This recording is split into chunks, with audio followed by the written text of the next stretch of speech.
సోదరులు ఆనంద్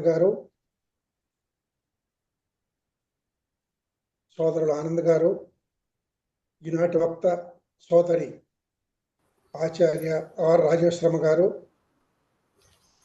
అభ్యుదయ రచన సంఘం భారత జాతీయ అధ్యక్షులు శ్రీ పెనుగొండ లక్ష్మీనారాయణ గారు, ఈ సమావేశానికి హాజరవుతున్నటువంటి స్నేహితులు, మిత్రులు శ్రీ రమణయ్య గారు, ఆచార్య రెడ్డపరెడ్డి గారు, చక్రవర్తి గారు, మల్లేశం గౌడ్ గారు, నండూరి నారాయణరావు గారు, ఆచార్యులు గారు, ఇంకా ఇతర మిత్రులందరికీ నమస్కారం. ఆనంద్ చెప్పినట్టుగా వచ్చే ఆదివారానికి మనం ఒక ముఖ్యమైనటువంటి కేంద్రం దగ్గరికి చేరుకోబోతున్నాం. 200 వారాల నుంచి మనం ఈ అభ్యుదయ సాహిత్య ఉపన్యాసాలను మనం నిర్వహించుకుంటూ ఉన్నాం. మధ్యలో ఏదైనా పండుగలు, పబ్బాలు లేదా ఇంకా ఇబ్బందులు వస్తే కానీ మనకే ఆటంకం రాలేదు. ఇవన్నీ మనం వచ్చే వారం మాట్లాడుకుంటాము. ఈరోజు ఆచార్య దివాకర్ల వెంకటావధాని గారి ఆంధ్ర వాంగ్మయ చరిత్రము అనేటువంటి గ్రంథాన్ని గురించి రాజేశ్వరమ్మ గారు మాట్లాడతారు. ఆమె మాట్లాడే ముందుగా పెనుగొండ లక్ష్మీనారాయణ గారు సంతాప తీర్మానం ఒకటి ప్రవేశపెడతారు. పెనుగొండ గారు.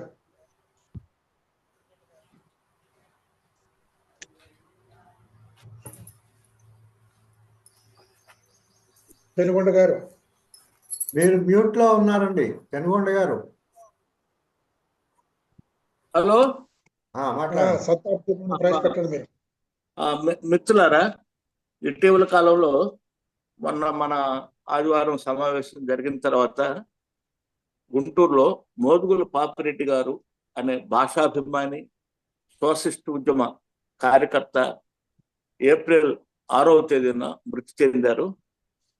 ఆయన ఎంఏ, బిఎల్, ఎంఏ, ఎల్ఎల్బి చదివారు. గుంటూరుకు సమీపంలోని అమరావతి ప్రాంతంలో గల పెదపరిమి వారి స్వగ్రామం, రైతు కుటుంబం నుంచి వచ్చారు. అయితే ఆయన విద్యార్థిగా ఉంటూనే సోషలిస్టు రాజకీయాల పట్ల ఆసక్తిని పెంచుకున్నారు. రామ్ మనోహర్ లోహియ పట్ల ఆయనకు చాలా అభిమానం. ఆయన భావాల పట్ల ఆయనకు ప్రత్యేకమైన అభిమానం ఉండేది. ఆయన మధుదండావతి, మధులిమాయే, జార్జ్ ఫెర్నాండస్ వంటి అతిరథులతో కలిపి ఆ ఉద్యమంలో కార్యకర్తగా పనిచేశారు. ఎమర్జెన్సీ కాలంలో ఆయన జైలుకు వెళ్ళటం జరిగింది. అలాగే పాపిరెడ్డి గారికి తెలుగు భాష అంటే చాలా అభిమానం. ఆయన స్వయంగా తమిళనాడులోని హోసూరు అటువంటి ప్రాంతాల్లో పర్యటించారు. ఆయన కాలినడకనే అక్కడ మిత్రులను పోగేసుకొని తిరిగి భాష కొరకు శ్రమించారు. తర్వాత ఆంధ్రప్రదేశ్ ప్రభుత్వం అధికార భాషా సంఘం సభ్యుడిగా కూడా ఆయన్ని నియమించింది. దాని కొరకు కూడా ఆ సంఘంలో కూడా ఆయన మంచి కృషి చేశారు. అభ్యుదయ సంఘం నిర్వహించే అన్ని కార్యక్రమాల్లోనూ పాల్గొంటుండేవాళ్ళు. వారు నాకు వ్యక్తిగతంగా కూడా అత్యంత సన్నిహితులు. ఆయన కుటుంబంతో నాకు బాగా సాన్నిహిత్యం ఉంది. మేము ఒకే వీధిలో కూడా ఉండేవాళ్ళం. ఆయన మంచి వ్యక్తి, సౌహృదయుడు, మంచి గంధం లాంటి మంచి వ్యక్తి అని చెప్పి ఈరోజు ఒక పేపర్లో సాక్షిలో వ్యాసం కూడా ఆయన గురించి మనవాడు మన కాగితాలు రాజశేఖర్ వ్యాసం రాశాడు.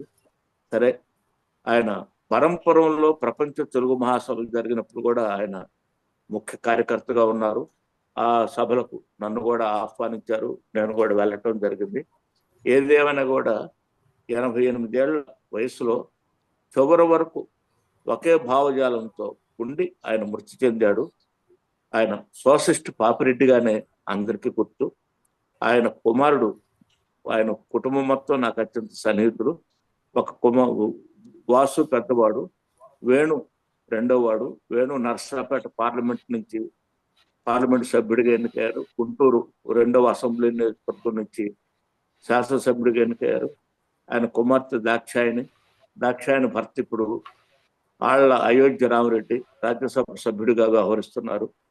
కుటుంబం మొత్తాన్ని ఆయన ఉన్నత స్థితిలోకి తీసుకొని వచ్చారు. వాళ్ళందరూ ఏ పార్టీలో ఉన్నా, ఏ కార్యక్రమాల్లో ఉన్నా కూడా ఆయన మాత్రం తాను యవ్వనంలో విశ్వసించిన సోషలిస్ట్ భావాలతోనే ఆయన చివరి వరకు కొనసాగారు. 88 ఏళ్ల వయసులో ఆయన చనిపోయారు. వారికి మన అభ్యుదయ సంఘం పక్షాన సంతాపం ప్రకటిస్తున్నాను. అలాగే వారి కుటుంబానికి సానుభూతిని కూడా తెలియపరుస్తున్నాం. అలాగే నిన్నటి వార్త, వనశ్రీగా పేరొందిన రామయ్య గారు కూడా, వనశ్రీ రామయ్య అని అంటాం, ఆయన కూడా చనిపోయారు. కోట్ల మొక్కలను ఆయన నాటాడు. ఒక ఆదర్శవంతమైన జీవితం ఆయనది. ఆయన మృతి కూడా పర్యావరణ ప్రకృతికి ఒక విఘాతం, ఒక లోటు అనేది కూడా నేను చెప్తున్నా. అటువంటి వాళ్ళు దేశానికి ఇంకా చాలా అవసరం. ఆయన నుంచి పాలకులు కానీ, విద్యార్థులు, యువజనులు కానీ స్ఫూర్తి పొందాల్సిన ఆవశ్యకత ఉంది. వనశ్రీ రామయ్య గారికి కూడా మన హర్షం, జోహార్లు అర్పిస్తుంది. సార్, ఈ కార్యక్రమం కొనసాగించండి. ధన్యవాదాలు సార్. ఇద్దరికి హర్షం పక్షాన సంతాపం ప్రకటిస్తూ ఆచార్య రాజేశ్వరమ్మ గారిని నేను క్లుప్తంగా పరిచయం చేస్తాను, తర్వాత మాట్లాడతారు. రాజేశ్వరమ్మ మధ్యయుగ చివరి దశలో మనందరికీ పుట్టిన ఊరు ఒకటి ఉంటుంది. కానీ రాజేశ్వరమ్మ గారి పుట్టిన ఊరు ఒక ప్రత్యేకమైంది. వేమనతో చేయి కలిపి మధ్యయుగంలోనే సంఘ సంస్కరణ ఉద్యమానికి దేశీయ పునాది వేసిన వీరబ్రహ్మం గారు పుట్టిన ఊరు, బ్రహ్మంగారి మఠం. ఇది రాజేశ్వరమ్మ గారి ఊరు. అందువల్ల ఆమె పుట్టిన ఊరు ఒక ప్రత్యేకమైనదని చెప్పటం. రాజేశ్వరమ్మ తల్లిదండ్రులు, అమ్మా నాన్నలు నారాయణమ్మ, పెంచలయ్యలు, శ్రామిక కుటుంబం. ఆమె బ్రహ్మంగారి మఠం దగ్గర ఉన్నటువంటి కొత్తపల్లిలో ప్రాథమిక పాఠశాల చదువుకున్నారు. కడపలో సెయింట్ జోసెఫ్ విద్యా సంస్థల్లో హై స్కూలు, జూనియర్ కళాశాలల విద్యలు అభ్యసించారు. తర్వాత తెనాలిలో జయంజే కళాశాలలో ఆమె బిఏ చదివారు, డిగ్రీ చేశారు. ఆ తర్వాత ఎంఏ తెలుగు, ఎంఫిల్, పిహెచ్డి 3 కూడా ఆమె హైదరాబాద్ కేంద్రీయ విశ్వవిద్యాలయంలో చేశారు. ఎంఫిల్ వచ్చి అలీగరీ కథలు. అలీగరీ అనేది ఒక ప్రక్రియ, కథానిక రచనలో, కల్పనా సాహిత్యంలో. తెలుగులో అలిగారికల్ కథానికల మీద ముదిగొండ వీరభద్రయ్య గారి పర్యవేక్షణలో ఎంఫిల్ చేశారు. ఆ తర్వాత మదురై పిహెచ్డికి మళ్ళీ ఆమె మదురైకి వెళ్ళారు.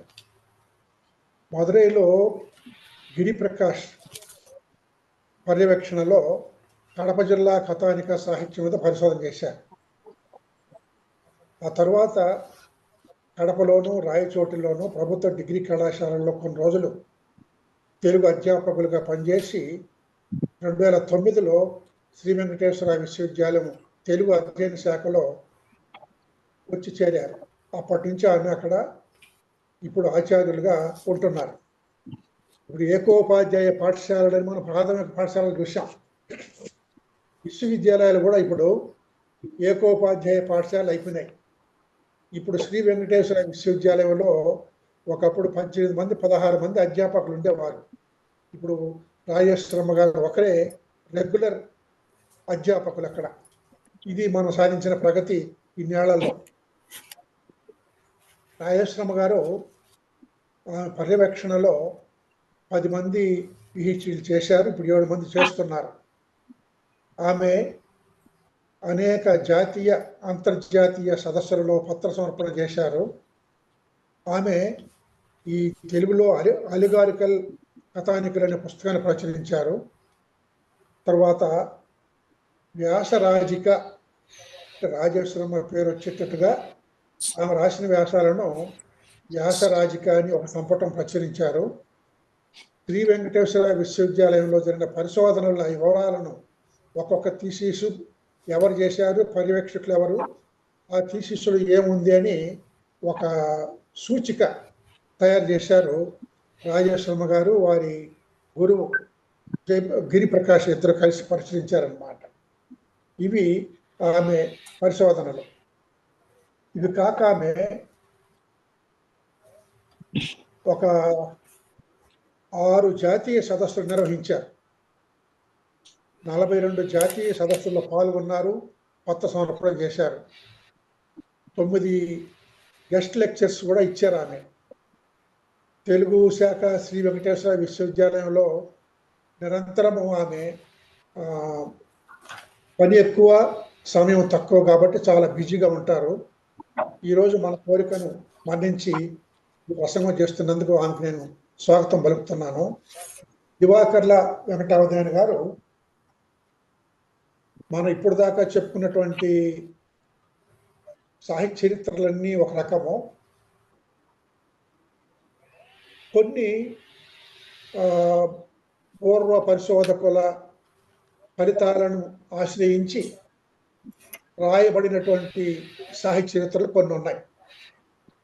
ఒకప్పుడు కండవల్లి లక్ష్మీరంజనం, గట్టి జోగి సోమయాజి, కేవీఆర్ నరసింహం ఇలాంటి హేమీలు విశ్వవిద్యాలయంలో ప్రొఫెసర్గా ఉండేవారు. ఆంధ్ర యూనివర్సిటీలోను, ఉస్మానియా యూనివర్సిటీలోను. దివాకర్ వెంకటావధాని గారు, నేను ఆయన చూశాను, 1-2 సార్లు కలిశాను. చాలా గొప్ప వక్త ఆయన. ఒకసారి ఒక పుస్తకం అట్లా తిరగేస్తే యథాతథంగా చెప్తారు ఆయన. మా గురువు గారు తుమ్మపూడి కోడిసరావు గారు చెప్పేవారు, ఆయన రేపు ఎక్కడైనా ఆంజనేయుని గురించి ఉపన్యాసం చేయాల్సి ఉంటే ఆంజనేయుడి పద్యాలన్నీ సేకరించి ఒకసారి చూసేస్తే అవి నోటుకు వస్తాయి ఆయనకి. అవధాని కాబట్టి, దివాకర్ వెంకటావధాని కాబట్టి ఆ జ్ఞాపక శక్తి ఉంటుందన్నమాట. సరళమైనటువంటి తెలుగులో ఆయన ఆంధ్ర వాంగ్మయ చరిత్ర రాశారు. దాని గురించి మన రాజేశ్వరమ్మ గారు ప్రసంగిస్తారు. ఆమెను ప్రసంగించవలసిందిగా నేను ఆహ్వానిస్తూ ఉన్నాను. మాట్లాడండమ్మా.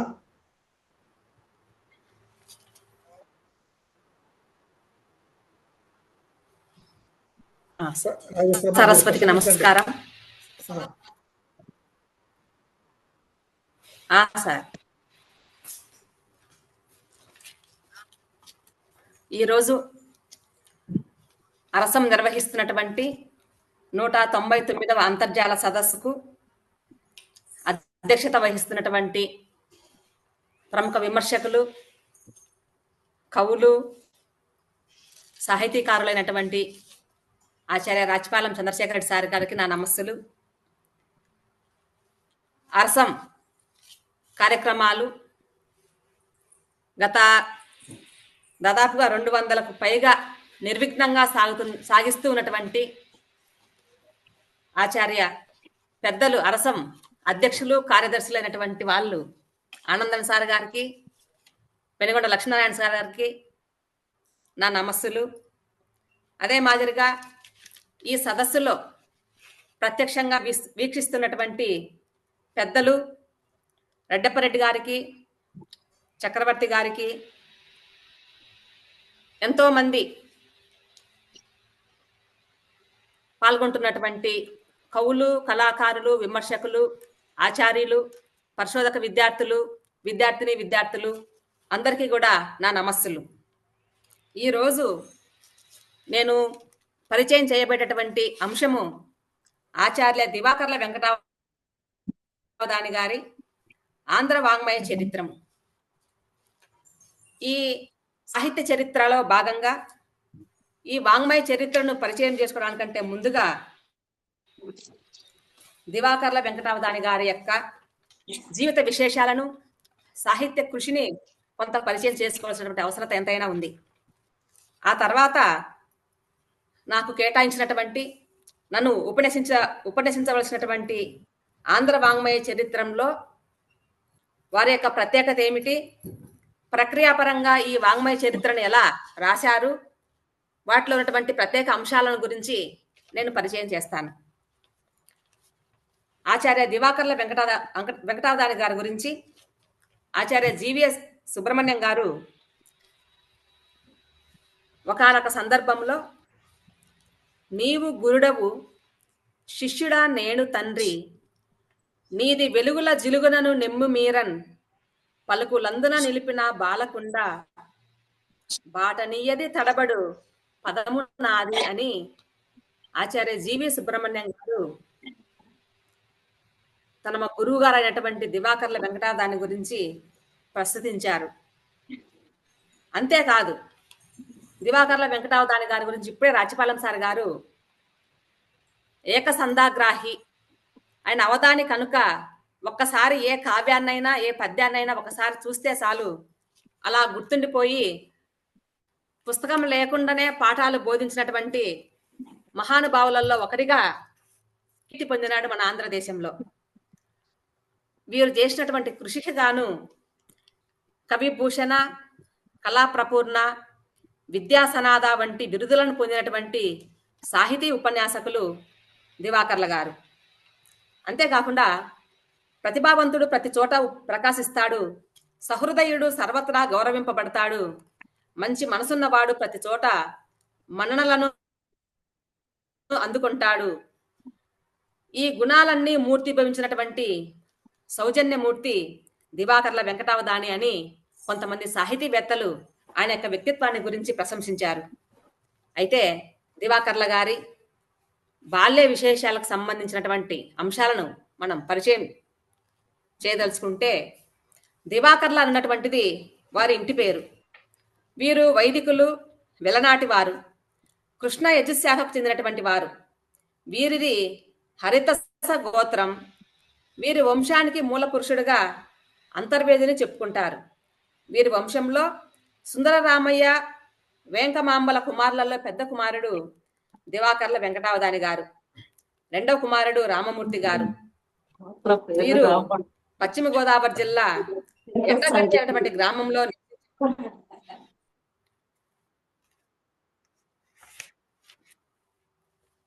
వెంకటావదాని గారు మొదటి గురువు వారి తండ్రి గారనే చెప్పారు.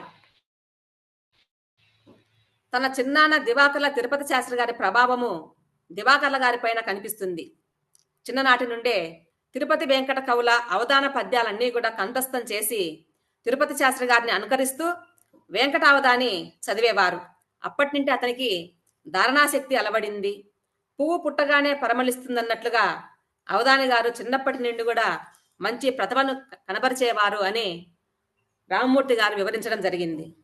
అదే మాదిరిగా వీరి యొక్క విద్యాభ్యాసము 7వ తరగతి వరకు కూడా తన గ్రామమైనటువంటి ఊర్లోనూ అభ్యసించారు. ఉండిలో 10తో సుందరరామయ్య గారు తన కాపురాన్ని ఉండికి మార్చడం జరిగింది. అవధాని గారు 10వ తరగతి వచ్చినప్పుడు ప్రధానోపాధ్యాయులు నండూరి శ్రీరాములు గారికి బదిలీ అయినటువంటి సందర్భంలో వీడ్కోలు సభలో దివాకర్ల గారు పంచరత్న పద్యాలు అవధానికి తొలి పద్య రచన సాహితీ పత్రికలో ప్రచురింపబడినవి. 1929 అక్టోబర్లో శరణ్మేఘం అనేటువంటి శీర్షికలో ప్రచురించారు. విశ్వనాథ సత్యనారాయణ గారు డిక్టేట్ చేస్తూ ఉండగా ఆయన రాసి పెడితే దానికి ప్రతిఫలంగా 16 రూపాయలు ఇచ్చారని వీరి యొక్క జీవిత చరిత్రలో వీరి మీద పరిశోధన చేసినటువంటి గోర్ల కుమారస్వామి నాయుడు గారు వివరించడం జరిగింది. అదే మాదిరిగా విశాఖలో ఆంధ్ర విశ్వవిద్యాలయంలో బిఏ ఆనర్స్ డిగ్రీని పూర్తి చేశారు. అప్పుడు అక్కడి శాఖాధ్యక్షులుగా పింగళ లక్ష్మీకాంతం గారు, మల్లాది సూర్యనారాయణ శాస్త్రి, విద్వాన్ గంటి జోగి సోమయాజులు వంటి అధ్యాపకులు ఉన్నారు. పాటిబండ మాధవ శర్మ గారు వీరికి సహాధ్యాయులు. ఉపాధ్యక్షులుగా డాక్టర్ సర్వేపల్లి రాధాకృష్ణన్ గారు ఉండేవారు. ఆంధ్ర విశ్వ కళా పరిషత్తులో తెలుగు బిఏ ఆనర్స్ను పూర్తి చేసుకున్నటువంటి మొట్టమొదటి బ్యాచ్ కి చెందినటువంటి వారు దివాకర్ల వెంకటావదాని గారు. అంతేకాకుండా వీరు మిస్సెస్ ఏబిఎన్ కళాశాలలో 1934 జూలై 1వ తారీఖున తెలుగు పండితులుగా ఉద్యోగ జీవితాన్ని ప్రారంభించారు. ఏబిఎన్ కళాశాలలో భారతీ తీర్థ మహాసభలు జరిగినటువంటి సందర్భంలో ఆయన రాసినటువంటి పద్యాలకు కవిభూషణ అనేటువంటి బిరుదుతో గౌరవించారు. వీరు అభిరుచికి తగినటువంటి విద్యనే అభ్యసించారు, విద్యకు తగినటువంటి వృత్తిలోనే స్థిరపడ్డారు. ప్రవృత్తికి వృత్తి దోహదం చేసిందని నిక్కచ్చిగా చెప్పుకోవచ్చు. అంతేగాక వీరు ఉద్యోగ జీవితం తెలుగు పండితులుగా ప్రారంభించినప్పటికీ విశ్వవిద్యాలయంలో వీరు ఆచార్యులుగా చేరాలన్నటువంటి కోరిక అవధాని గారిని విశాఖ నుండి హైదరాబాద్కు రప్పించింది. ఉస్మానియా విశ్వవిద్యాలయంలో 1950లోనే ఉపన్యాసకులుగా నియమింపబడినప్పటికీ వారు ఎందుకో కొన్ని కారణాల వల్ల 1951 వరకు 51 ఆగస్టు 1వ తేదీ వరకు కూడా వారు ఉద్యోగంలో చేరలేదు. అప్పటి అధ్యక్షులైనటువంటి కండబలి లక్ష్మీరంజనం గారి యొక్క సహకారంతోనూ 1951 నుండి 57 వరకు వారు ఉపన్యాసకులుగా పనిచేశారు. 57 నుండి 64 వరకు రీడర్ గాను, 64 నుండి 74 వరకు ఆచార్యులుగా శాఖాధ్యక్షులుగాను తమ సేవలను అందించారు. 1974-78 వరకు కూడా ఎమినెంట్ ప్రొఫెసర్ గాను, యూజీసీ ప్రొఫెసర్ గాను బాధ్యతలు నిర్వహించారు. వీరు శాఖాధ్యక్షులుగా ఉండగానే 1967లో వరంగల్లో ఉస్మానియా విశ్వవిద్యాలయానికి అనుబంధంగా ఒక స్నాతకోత్తర విద్యా సంస్థను, తెలుగు ఎంఏని ప్రారంభించారు. అలాగే ఆంధ్ర సారస్వత పరిషత్ కళాశాలలోను, ఆంధ్ర ప్రాచ్య కళాశాల నల్లకుంటలోను ఎంఓఎల్ కోర్సును ప్రవేశపెట్టడానికి ఎంతో కృషి చేశారు. 1968లో ఉస్మానియా విశ్వవిద్యాలయంలో జరిగినటువంటి స్వర్ణోత్సవాల సమయంలోనూ వీరు శాఖాధ్యక్షులుగా పనిచేశారు. వీరి యొక్క శిష్యులలో ఎం కులశేఖరరావు గారిని, పి యశోదారెడ్డి గారు, సినారే గారిని ప్రముఖంగా చెప్పుకోవచ్చు. అంతే ఉస్మానియా విశ్వవిద్యాలయంలో అవధాని గారు 27 సంవత్సరాలు ఉపన్యాసకులుగా పనిచేసినప్పటికీ వీరు ఆచార్యులుగా, శాఖాధ్యక్షులుగా, డీనుగా అనేక పదవులలో విజయవంతంగా నిర్వహించినప్పటికీ బోధనలోను, శోధనలోను, వ్యాసరచనలోను, ఉపన్యాస విన్యాసంలోను కొందరికి ఆరాధ్యుడిగా, అనుసరణీయుడిగా, అభినందనీయుడిగా మంచి అనుభూతిని, పేరును సంపాదించుకున్నారు. వీరి యొక్క పర్యవేక్షణలో 15 మంది పిహెచ్డీలు, ఒక ఎంఫిల్ సిద్ధాంత గ్రంథము వెలువడింది. తెలుగు సాహిత్య లోకంలో చాలా గొప్పవాళ్ళుగా అనేక ప్రక్రియల మీద విమర్శ గ్రంథాలను వెలువరించినటువంటి వాళ్ళల్లో పాటిబండ మాధవ శర్మ గారు, ఎం కులశేఖరరావు గారు, కె గోపాలకృష్ణరావు గారు, తుమ్మపూడి కోటేశ్వరరావు గారు, పి యశోదారెడ్డి, దూలిపాలి శ్రీరామమూర్తి గారు, అప్పదోడి వెంకట సుబ్బయ్య గారు, అదే మాదిరిగా P R Subrahmanya Sastri, Seetha Kalyani, Ravi Bharathi, K Rajanna Sastri, Sri G Ramakrishnayanam, I V Kanthalakshmi, Bhattu Susheela వంటి వారు అనేక మంది మంచి అంశాల మీద వీరి యొక్క పర్యవేక్షణలో పరిశోధన చేసి చాలా లోతైనటువంటి విమర్శ గ్రంథాలను వెలువరించడం జరిగింది. అలాంటి మంచి పరిశోధన చేయించినటువంటి ఆచార్యులలో దివాకర్ల వెంకటావధాని ఒకరని నిస్సంకోచంగా చెప్పుకోవచ్చు. అదే మాదిరిగా వీరు రాసినటువంటి రచనలు ప్రస్తావనకు రావాల్సి వస్తే వీరిలో పరిపూర్ణ మానవునికి ఉండాల్సినటువంటి సద్గుణాలన్నీ కూడా వీరు చిన్నప్పటి నుండి అలవర్చుకోవడం జరిగింది. అధ్యాపకత్వానికి ఆదర్శంగా నిలిచారు. ఉపన్యాస కళకు ఊపిరి పోశారు. ప్రాచీన కవుల కావ్యాల్లోని మాధుర్యాన్ని, కవుల నైపుణ్యాన్ని, శిల్పాన్ని తెలుగు వారికి పంచిచ్చారు. వీరికి వ్యాసము, ఉపన్యాసం రెండూ కూడా 2 నేత్రాలుగా ఈయన జీవించారు. వీరి యొక్క రచనల్లోకి మనం ప్రస్తావన చేసుకుంటే 1948లో రాజ సందర్శనం, 1963లో మధువనము అనేటువంటి పద్య కావ్యాలను, కలి పరాజయము, త్రింశతి అనేటువంటి కావ్యాలను, రాజ సందర్శనం వంటి అనువాద పద్య కావ్యాన్ని, పండుగలకు సంబంధించి ప్లవంగ నామ సంవత్సరం, దసరా, దీపావళి, సంక్రాంతి, శివరాత్రి, త్రివర్ణ పతాకం వంటి శీర్షికలతో పద్య కవితా ఖండికలను వెలువరించారు. అదే మాదిరిగా బాపూజీ, లాలా లజపతి రాయ్, జవహర్లాల్ నెహ్రూ, యుగంధరుడు, అశ్రుతర్పణం అను పద్య ఖండికలను దేశ నాయకులను దృష్ట్యా వెలువరించారు. నన్నయ, తిక్కన, కందుకూరి, విశ్వనాథం వంటి కవులకు సంబంధించినటువంటి కావ్యాలను సైతం వెలువరించడం జరిగింది. ప్రకృతి విజయము, శ్రీ శివభక్త విజయము, కిరాతార్జునీయము, శ్రీ విద్యాగద్య రామాయణము, బల్గేరియా జనచరిత్ర, కాదంబరి మొదలగునవి వీరి వచన రచనలు. అంతేకాకుండా వీరికి ఎంతో పేరు ప్రఖ్యాతులను సంపాదించినటువంటి విమర్శలు 1937లో ఆంధ్ర నాటక పితామహుడు అన్నటువంటి పేరుతో శ్రీ ధర్మవరం రామకృష్ణాచార్యుల గురించి, వారి యొక్క సాహిత్య కృషిని గురించి మంచి విమర్శనా గ్రంథం వెలువరించారు. అంతేకాకుండా ఆంధ్ర నాటకంలో ఆరంభ దశ, ఆంధ్ర వాంగ్మయ ఆరంభ దశ, నన్నయ భారతం, రాంగన్న యుగం అయిపోయిన ఒక ఆంధ్ర మహాభారతం కవిత్రయము, అదే మాదిరిగా ఆంధ్ర వాంగ్మయ ఆరంభ దశ ప్రబంధ వాంగ్మయము, మలయాళ వాంగ్మయ చరిత్ర, సాహిత్య సోపానాలు వంటి ఉత్కృష్టమైనటువంటి విమర్శ గ్రంథాలను వెలువరించారు. వీరు రాసినటువంటి సాహిత్య సోపానాలకు 1960లో వీరికి సాహిత్య అకాడమీ అవార్డు పొందడం జరిగింది. అదే మాదిరిగా వీరు భాషాశాస్త్ర విమర్శ సూత్రాలు, వీరు మొత్తంగా 1924 నుండి 86 వరకు కూడా వివిధ సందర్భాలలో వివిధ అంశాల మీద ఉపన్యాసాల కోసం రాసి ప్రచురింపబడినటువంటి మొత్తంగా 646 వ్యాసాలు ప్రముఖమైనటువంటి వ్యాసాలుగా చెప్పుకోవచ్చు.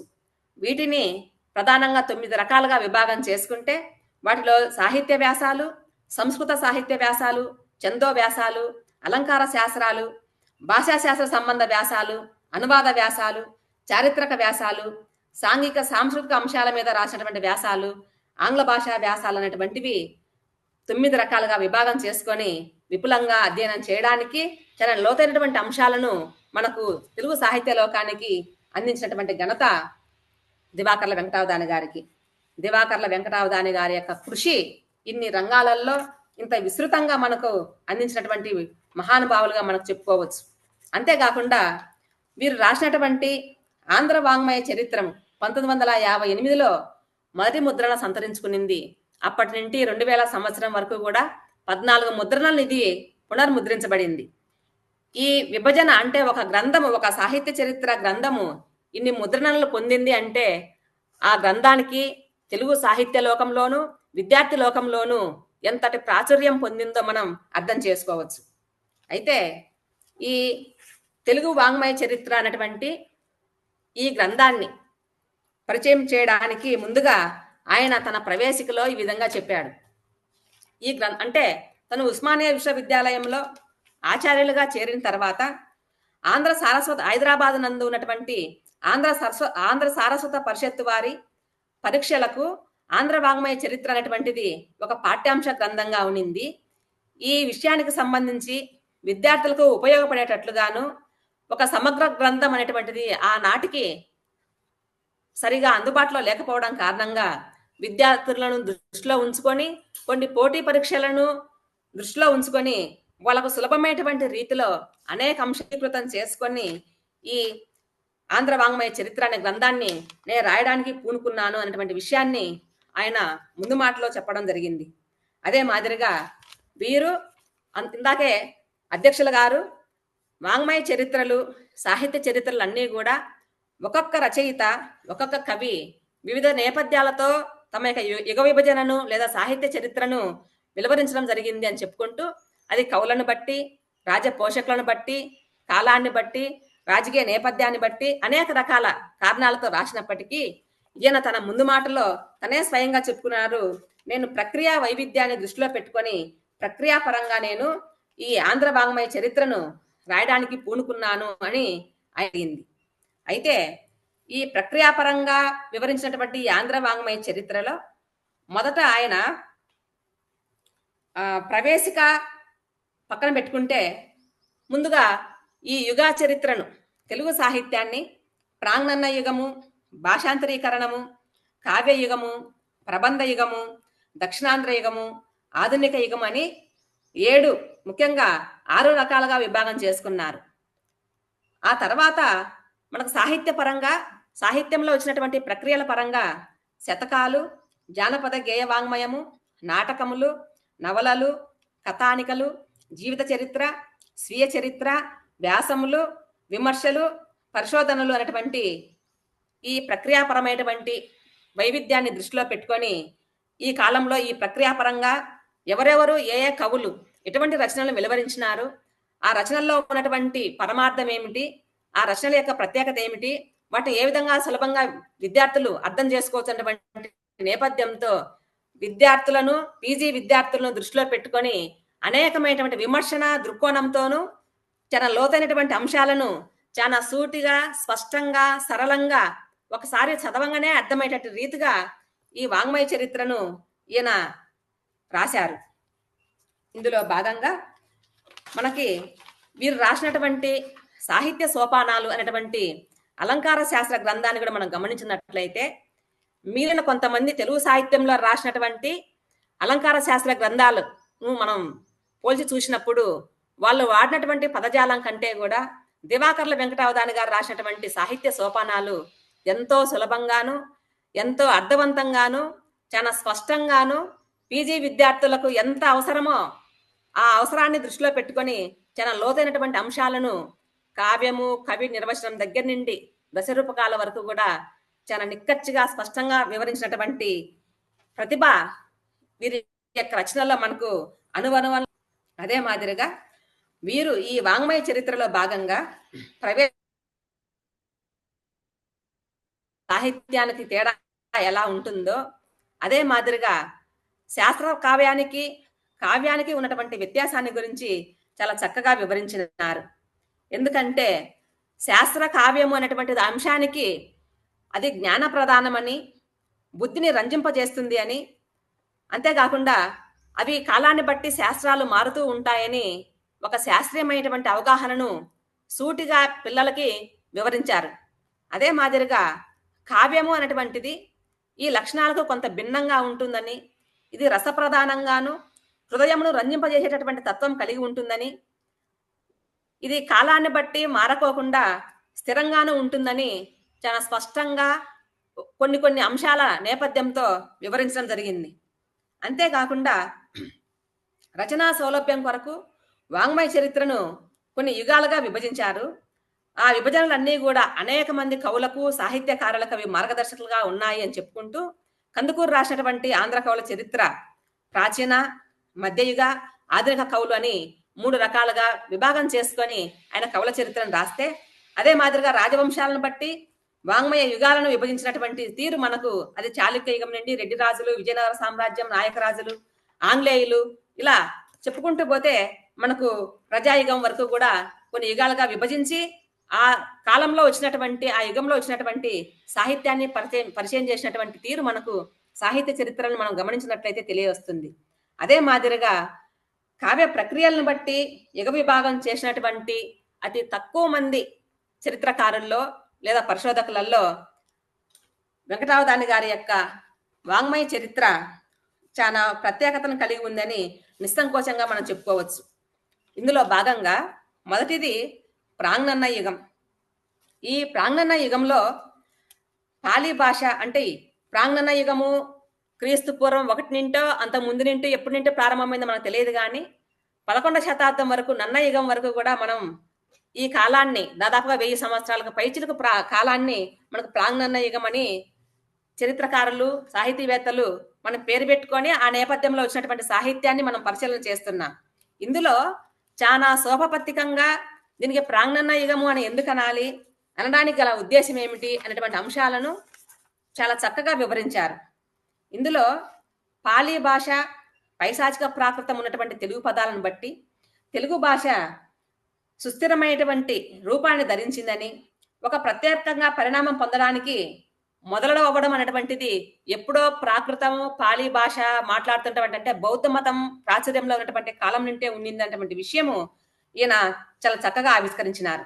అంతేకాకుండా ఒక భాష బహుళ ప్రజాదరణ పొంది ఉండకపోతే ప్రాకృత కవులు తమ కవులల్లో, తమ రచనల్లో, అట్లా గాథా సప్తసతిలో కానీ ఏవైనా సరే బౌద్ధ గ్రంథాలలోను లేదా ప్రాకృత గ్రంథాలలోను ఒక భాషలో ఉన్నటువంటి పదజాలము లేదా ఒక భాష ప్రాచుర్యాన్ని పొంది ఉండకపోతే ఆ భాష యొక్క పదజాలము అంత సులభంగా వేరే రచనల్లోకి, వేరే భాషా రచనల్లోకి అంత సులభంగా తీసుకొనబడదు లేదా స్వీకరించరు అన్నటువంటి అంశాన్ని ఈయన అభివ్యక్తం చేశాడు. అంతేకాకుండా బుద్ధఘోషుడు అనేటువంటి ఒక సాహితీవేత్త బౌద్ధ గ్రంథాలైనటువంటి వినయ పీఠకానికి సమస్త ప్రసాదికమైనటువంటి వ్యాఖ్యను రాస్తూ అందులో అందక అట్టకథ అనేటువంటి 2 ఆంధ్ర భాషల గురించి ప్రస్తావన చేసినాడు. ఈ అందకట్ట అనేటువంటి ఈ భాషల సమయానికే అంటే బుద్ధఘోషణ కాలానికే తెలుగు భాష ప్రాచుర్యంలో ఉండింది అనేటువంటి విషయాన్ని స్పష్టం చేశాడు. అంతేకాకుండా శాతవాహనుల తర్వాత రాజ్యానికి వచ్చినట్టు ఆంధ్రదేశాన్ని పరిపాలన చేసినటువంటి ఇక్ష్వాకులు, బృహత్పలాయనులు, శాలంకాయనులు, విష్ణుకుండినులు, ఆనందగోత్రజులు మరియు పల్లవులు వీళ్ళందరి యొక్క పరిపాలనా కాలంలో వారు వేయించినటువంటి సంస్కృత ప్రాకృత శాసనాలలో అక్కడక్కడ తెలుగు పదాలు మనకు కనిపిస్తాయి. అవి గ్రామనామాలు, ఊరు, పర, కొండ్ర, చెరువు, రేవు, పాక, పల్లి, వాడ, పైడి వంటి పేర్లు మరియు గ్రామ నామ ఈ దాతలను అంటే గ్రహీతలు దాన శాసనాలను వేయించిన వాళ్ళు, రాసిన వాళ్ళు, గ్రహించినటువంటి వాళ్ళ యొక్క పేర్లు, మరికొన్ని వర్ణమాల, ధ్వనులు, పదాలు, ప్రత్యయాలు ఇప్పటికీ కూడా మనకు వ్యక్తుల యొక్క పేర్లను బట్టి గోల శర్మ, కొట్టి శర్మ, దొడ్డి స్వామి వంటి పదాలు ఇవన్నీ కూడా ఆ కాలంలో అంటే క్రీస్తు శకం 1వ శతాబ్దం నాటికే తెలుగు భాషలో ఉన్నాయి. ఈ జన వ్యవహారంలో ఉన్నటువంటి ఈ పదాలు వాడు ఎంత సంస్కృత ప్రాకృత భాషల్లో శాసనాలు వెలువరించినప్పటికీ ఈ ప్రత్యక్షంగానో పరోక్షంగానో వాటి యొక్క ప్రభావం చేత ఈ తెలుగు పదాలు ఇన్ని రకాల తెలుగు పదాలు ఆ శాసనాలలో మనకు చేరుకోవడం అనేది మనకు కనిపిస్తుందని చాలా నిక్కచ్చిగా వివరించారు దివాకర్ల వెంకట. కాకుండా చాళుక్య రాజుల్లో ప్రసిద్ధుడైనటువంటి గుణగ విద్యాదిత్యుడికి ఒక ప్రత్యేక స్థానం ఉంది. ఈయన యొక్క సేనాధిపతులుగా ఉన్నటువంటి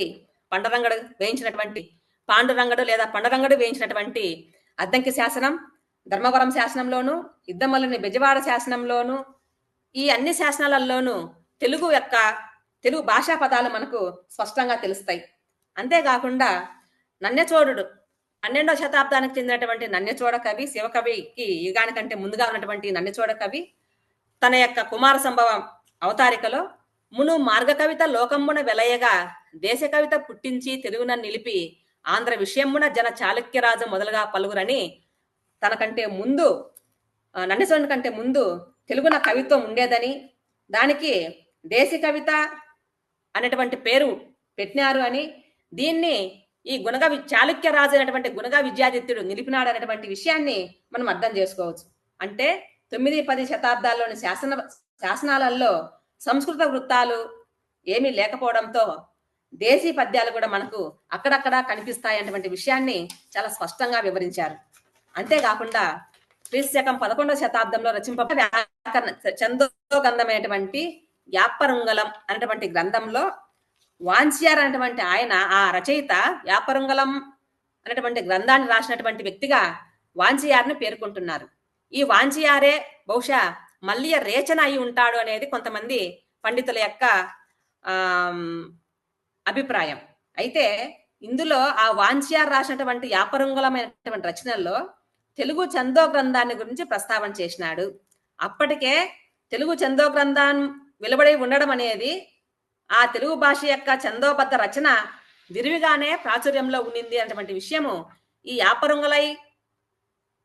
యాపరుంగలంలో ప్రస్తావన చేసినటువంటి వాంఛియార్ ప్రస్తావన కారణంగా మనం అర్థం చేసుకోవచ్చు అని. అయితే మరి ఎందుకు అది అంతగా లభించడం లేదు, ప్రాచుర్యంలో లేకుండా పోయిందంటే దానికి బహుశా అనేక కారణాలను ప్రస్తావన చేసుకుంటూ ఆయన ప్రధానంగా అది కారణాలే ఈ ఇట్లాంటి రచనలకు లేదా ప్రస్తావనకు నష్టం జరిగి ఉండవచ్చని, అంతేకాకుండా దాని గుణగుణాలను నిర్ణయించడానికి వీలు లేకపోవడం కారణమై ఉండవచ్చని, అంతేకాకుండా ఆనాటి కవిత్వం గ్రంథస్థం కాకుండా ఉండడానికి అవకాశం ఉండడం కారణంగా మనకు తెలుగు సాహిత్యంలో ఆనాడు అంటే ప్రాణన యుగంలో ఉన్నటువంటి కవులు గాని వాళ్ళు రాసినటువంటి కవిత్వాలు గాని రచనలు గాని మిగిలినటువంటి సాహిత్యాలు ఏవైనా కూడా లభించకపోవడానికి ఈ ప్రధాన కారణాలు అనేటువంటి విషయాన్ని ఆయన ప్రాంగణ యుగంలో చాలా చక్కగా వివరించినాడు. ఆ తర్వాత మనకి రెండవదిగా భాషాంతరీకరణ యుగం, దీనినే పురాణ యుగం అని ఆయన ప్రస్తావన చేశారు. ఆరంభ దినాలలో నన్నయ్య ఆంధ్ర భాషకు చేసినటువంటి సేవ ఇంతింత కాదు అనేటువంటి విషయం మనకు అందరికి తెలిసినటువంటిదే. జన వ్యవహారం నందలి పదజాలమును పరిశీలించి సంస్కరించి పదములను తెలుగున వాడు పద్ధతిని నిర్ణయించి కాలమైన నడక గల సంస్కృత వృత్తాలను గ్రహించి తన కాలం నాటికే ఉత్తమ కావ్యములతో కన్నడ వాంగ్మయం నుండి తెలుగున ఉత్తమమైనటువంటి కావ్య రచన మార్గము. ఇది ఆయన యొక్క నన్నయ్య యొక్క సామాన్యమైనటువంటి ప్రతిభా మహత్యానికి ఒక తార్కాణమైనటువంటిది అని వివరించడం జరిగింది. అయితే ఇక్కడ నన్నయ్య కాలంకే అంటే మనకి ఇందాక చెప్పినట్లుగా తెలుగు సాహిత్యంలో నుండి మాత్రమే మనకు ఆధారాలు లభించడం కారణంగా అంత ముందు 1000 సంవత్సరాల కాలం నాటి తెలుగు సాహిత్య సంపద కాలగర్భంలో కలిసిపోయింది. దానికి కారణాలు మనకు తెలియదు, కానీ నన్నయ్య యుగం నుంటే మనకు తెలుగు సాహిత్య చరిత్ర ప్రారంభమైంది చెప్తూ ఉన్నప్పటికీ ఇందాక చెప్పినటువంటి ఉదాహరణలన్నీ కూడా ఉపపత్తులన్నీ కూడా కొన్ని కారణాల వల్ల భద్రత లోపించడం కారణంగాను, మత వైషమ్యాల కారణంగాను, వేరే కారణాల వల్ల మనం సాహిత్య సంపదను పోగొట్టుకున్నాము అన్నటువంటి విషయాన్ని చాలా స్పష్టంగా వివరించారు. అంతేకాకుండా నన్నయ్య తర్వాత వచ్చినటువంటి నన్నచోడ మహాకవి 12వ శతాబ్దానికి ఆరంభించి ఈయన తన రాసినటువంటి కుమార సంభవంలో శివపురాణము, కాళిదాసు, ఉద్భటుడు రాసినటువంటి కుమార సంభవాలను చదివి అందలి పార్వతీ పరమేశ్వరుల యొక్క ప్రణయ వృత్తాంతమును, తారకాసుర వధ అనేటువంటి వీరరస కథను చేర్చి అలంకార రస వర్ణన పరిపూర్ణలతో ఈ కావ్యాన్ని రచించాడని, ఇందులో కన్నడ కవితా సంప్రదాయం కూడా ఎక్కువగా కనిపిస్తుందని వెలువరించారు దివాకర్ల వెంకటావధాని గారు. షష్ఠ్యంతాలు, యుద్ధ వర్ణనలు, తిక్కన యుద్ధ వర్ణన కూడా చాలా మేలుబందిగా సహకరించాయని చెప్పాడు. అంతేకాకుండా దేశీ మార్గములు, వస్తు కవిత అనే పదములను ఆంధ్ర వాంగ్మయమున మొదటిసారిగా నన్నచోరుడు వాడాడు. వీటిని ఈ దేశీ కవిత, దేశీ మార్గ కవితలు, వస్తు కవిత అనేటువంటి వీటిని బహుశా కన్నడ వాంగ్మయం నుండి స్వీకరించి ఉంటారని దివాకర్ల వెంకటావధాని గారు ఈ 2వ అధ్యాయంలో వివరించారు. అంతేకాకుండా ఈ దేశీ సంప్రదాయంలో భాగంగా గురుభక్తిని ప్రదర్శించడం కూడా ఒకటి అని స్పష్టంగా వివరించారు. మరొకటి, ఇందులో మల్లికార్జున పండితారాధ్యుడు రాసినటువంటి శివతత్వ సారంలోను లింగోద్భవ గద్యము, రుద్రమహిమ, గణ సహస్రమాల, అమరేశ్వరాష్టకము, పర్వత వర్ణనము అనేటువంటి కావ్యాలను రచించినా గాని మనకు పండితారాధ్య చరిత్ర మనకు తెలుస్తా ఉన్నాయి. ఇందులో శివదీక్షను తీసుకున్నటువంటి పాశుపత శైవ సిద్ధాంతం గురించి చాలా విపులంగా వర్ణించారు. అంతేకాకుండా అద్వైతుల యొక్క మాయావాదం అనేక యుక్తుల చేత ఖండింపబడింది అనే విషయాన్ని చాలా స్పష్టంగా వివరించారు. అయితే మరి ఎందుకో శివకవుల యుగంలో శైవ సాహిత్యాన్ని మనకు ద్విపదలో ఎక్కువగా రాశారని చెప్పారు. మరి శివకవుల పేరు మీదుగానే మన యుగాన్ని మన పెద్దలు కవులు వివరించారు. ద్విపద సాహిత్యం అటువంటి ప్రక్రియాపరంగా ఈ కారణాలను మనం ఆలోచన చేసినట్లయితే కొన్ని నూతనమైనటువంటి విషయాలను మనకు అవగతం అవుతాయి అటువంటి విషయం మనకు అర్థమవుతుంది. అంతేకాకుండా భాగంగా శివకవులు మనకు శైవంలో అనేక శాఖలు ఉన్నాయి. పాశుపతులు ఉన్నారు, కాలమకులు ఉన్నారు, కాపాలికులు ఉన్నారు, వీరశైవులు ఉన్నారు. కుమారుల భట్టు భారతదేశంలో ప్రారంభించినటువంటి లకులీశ్వరుడు, కుమారుల భట్టు భారతదేశంలో స్థాపించినటువంటి శైవ శాఖల్లో పాశుపత శైవం అనేటువంటి చాలా ప్రసిద్ధమైనటువంటిది. అది చాలా నిష్ఠాగరిష్టాలతో కూడుకున్నటువంటిది. ఈ పాశుపత శైవంలో భాగంగా మనకు ఈ మల్లికార్జున పండితారాధ్యుని యొక్క ఆయన యొక్క రచనల ద్వారా మనకు అభివ్యక్తం అవుతుందనే విషయాన్ని వివరించడం జరిగింది. అంతేకాకుండా ఈ శివకవుల యొక్క సాహిత్యంలో దేశీయుల యొక్క శివభక్తుల గాథలను బసవ పురాణం నుండి, పండితారాధ్య చరిత్ర నుండి, వృషాధిప రచనలు అనేటువంటివి వీటి ఆధారంగా మనం చెప్పుకోవచ్చు. వీటితో పాటుగా సంగీతము, నాట్యము, వైద్యము, రసవాదము మొదలగు విషయాలను సైతము వివిధ దేశీయ ఆచారాలను ఇందు వివరింపబడి ఉన్నాయి. దీనికి ద్విపద కావ్య యుగము అని చెప్పక ఈ యుగంలోనే చేర్చడంలో దివాకర్ల గారి ఉద్దేశం ఏమిటో మనం గమనించాల్సినటువంటి అవసరత ఎంతైనా ఉంది అని ఈ పరిచయ కార్యక్రమంలో భాగంగా నేను చదివేటప్పుడు నా మెదడుకు తోచింది. అదే మాదిరిగా ఈ యుగంలో తిక్కన, కేతన, మారన్న, బద్దెన, గోనబుద్ధారెడ్డి, పులక్కి భాస్కరుడు, ఎర్రన, మంచన, రావిపాటి త్రిపురాంతకుడు మొదలు చిన్నన్న వరకు కూడా ఈ కవులందరూ రాసినటువంటి కథలు, అందులో ఉన్నటువంటి విశిష్టతలను గురించి చాలా చక్కగా వివరించారు దివాకర్ల వెంకటావధాని గారు. అదే మాదిరిగా కావ్యయుగం శ్రీనాథుడు అంటే ఇక్కడ పురాణ యుగము అని చెప్పారు, ఇప్పుడేమో కావ్యయుగము అని చెప్పేసి మరొక ఉపవిభాగం కింద ఈయన విభజించడం జరిగింది. ఈ కావ్యయుగానికి కర్త శ్రీనాథుడు. ఇందులో పోతన, జక్కన, అనంతామాత్యుడు, గౌరణ, మడికి సింగన, దగ్గుపల్లి దుగ్గన, కొరవి గోపరాజు గారు, దూబగుంట నారాయణ కవి, పిల్లల మర్రి, గంటసింగనలు, వెన్నెలకంటి సూరణ మొదలగు వారందరూ కూడా ఆంధ్రీకరించినటువంటి అనువాదాలు ఈ యుగంలో తీర్చిదిద్దబడినాయి. అంతేకాకుండా ఈ ప్రతి దాంట్లో కూడా శ్రీనాథుని దగ్గర నుండి, పోతన దగ్గర నుండి మనకు వెన్నెలకంటి సూరణ వరకు కూడా ఆ రచనలు ఏ గ్రంథాల నుండి స్వీకరించినారు, వీటికి మూలం రాసినటువంటి ప్రత్యేక వర్ణనలు కానీ, ఆ కావ్యాల యొక్క ప్రత్యేక విశిష్టతలు కానీ ఏమిటి అన్నటువంటి విషయాలను గురించి చాలా స్పష్టంగాను చాలా సుదీర్ఘంగాను వివరించినటువంటి ఘనత దివాకర్ల వెంకటావధాని గారి ఈ ఆంధ్ర వాంగ్మయ చరిత్రలో మనకు స్పష్టమవుతుంది. అదేలో ప్రబంధ యుగము 1500 నుండి 1800 వరకు చాలా 300 సంవత్సరాల కాలాన్ని ప్రబంధ యుగంగా అభివర్ణించడం జరిగింది లేదా వర్గీకరించడం జరిగింది. ఇందులో రాయలు గారి యుగం, నాయకరాజుల యుగం అని, దక్షిణాంధ్ర యుగం అని ప్రధానంగా 2 భాగాలుగా విభాగం చేసినారు. రాయల యుగము, నాయకరాజుల యుగము. నాయకరాజుల యుగాన్నే దక్షిణాంధ్ర యుగం అని కూడా పిలిచినారు. అయితే ఇక్కడ రాయల యుగ అర్థమైన రీతిగా చూడండి. ఇక్కడ సంస్కృతంలో భోజరాజు ఏ విధంగా తమ సంస్థానంలో అనేకమైనటువంటి సంస్కృత కవులకు తన ఆస్థానంలో ప్రవేశాన్ని కల్పించి సంస్కృత సాహిత్యానికి ఎంత హితోధికమైనటువంటి సేవ చేశారు, అదే మాదిరిగా ఆంధ్రదేశంలో తెలుగు భాషకు శ్రీకృష్ణదేవరాయలు ఆ విధంగా తన ఆస్థానాన్ని అష్టదిగ్గజ కవులను పోషించి తెలుగు సాహిత్య సంపదకు విశేషమైన కృషి చేసినారు కనుక అతనికి ఆంధ్రబోధుడు అనేటువంటి సార్థక నామధేయం ఉండడము ఎంతో సమంజసంగా ఉంది అటువంటి విషయాన్ని స్పష్టం చేశారు. అంటే ఒక్కొక్క రచనలో ఉన్నటువంటి ప్రత్యేకతను గురించి, దాంట్లో ఉన్నటువంటి లోటుపాట్లను చాలా నిశ్చితమైనటువంటి విమర్శన దృక్కోణంతో ఎవరిని బాధించుకోకుండా, మరి విరుచుకుపడినట్లుగా విమర్శ ఉండకోకుండా చాలా స్పష్టంగా తన అభిప్రాయాన్ని అభివ్యక్తపరిచినారు.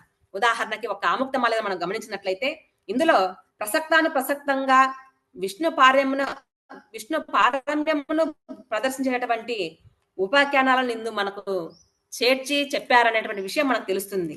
అందులో భాగంగా మనకు కాండిక్య కేశీధ్వజుల సంవాదం కానీ, యామునాచార్య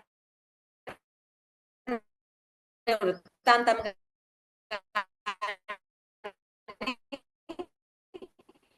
మాలదాసరి కథ గాని మనకు స్పష్టంగా కనిపిస్తాయి. ఐరణి చేత కుమారునికి చెప్పించినటువంటి రాజనీతి చాలా విస్తారం చేతను, అతి దీర్ఘములైనటువంటి ఋతువర్ణనల చేతను, చివరి 2 ఆశ్వాసాలలో తప్ప మిగిలిన వాటిలో అంటే 1, 2, 3 ప్రధాన కథకు సంబంధించినటువంటి వృత్తాంతం అంతా కూడా మృగ్యమైపోయింది. వస్త్వైక్యము కొంత భంగం వాటిల్లని స్పష్టంగా చెప్పవచ్చు. అంతేకాకుండా కథావర్ణన రీతిలో ఇది ఒక విష్ణు పురాణం వలె కనిపిస్తుంది అని చాలా స్పష్టంగా తెలియజేశాడు దివాకర్ల వెంకటావధాని గారు. అంతేకాదు ఆముక్తమాల్యదలో తెంపటు, ఉపనిషత్తులు, జ్యోతిష్ శాస్త్రములు, పురాణాలలోనూ చాలా గాఢమైనటువంటి పరిచయం ఉంది. ఆ గాఢమైనటువంటి పరిచయము ఈ కాండిక్య కేశీధ్వజుల సంవాదంలోను, యామునాచార్య వృత్తాంతంలోను వెలువరించినటువంటి లేదా ఆ మాటల సందర్భంలో ఆవిష్కరించినటువంటి తీరు మనకు స్పష్టంగా కనిపిస్తుంది అటువంటి విషయాన్ని చాలా స్పష్టం చేశాడు. అంటే ఒక పాలకుడికి కేవలం సాహిత్యం పట్ల అభినివేశం మాత్రమే కాదు, వేదవాంగ్మయము, బ్రహ్మసూత్రాలు, ఉపనిషత్తులు, జ్యోతిష్ శాస్త్రము, పురాణాలు ఇంత విస్తృతమైనటువంటి సాహిత్యం పట్ల అవగాహన ఉందన్నటువంటి విషయము ఆముక్తమాల్యదలో వారు అభివర్ణించినటువంటి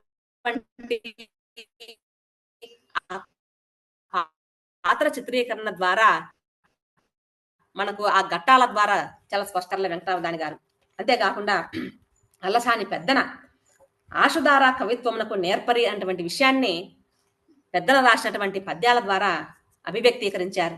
అదే మాదిరిగా నంది తిమ్మన, మాదయ్య గారి మల్లన, భట్టుమూర్తి మిగిలిన అష్టదిగ్గజ కవులు రచనలను చాలా స్పష్టంగా ఆ రచనల్లో ఎవరెవరి యొక్క ప్రత్యేకత ఏమిటి, ఏ ఘట్టాలను ఏ మూల కావ్యాల నుండి వీళ్ళు స్వీకరించడం జరిగింది అటువంటి విషయాన్ని కూడా చాలా స్పష్టపరిచారు.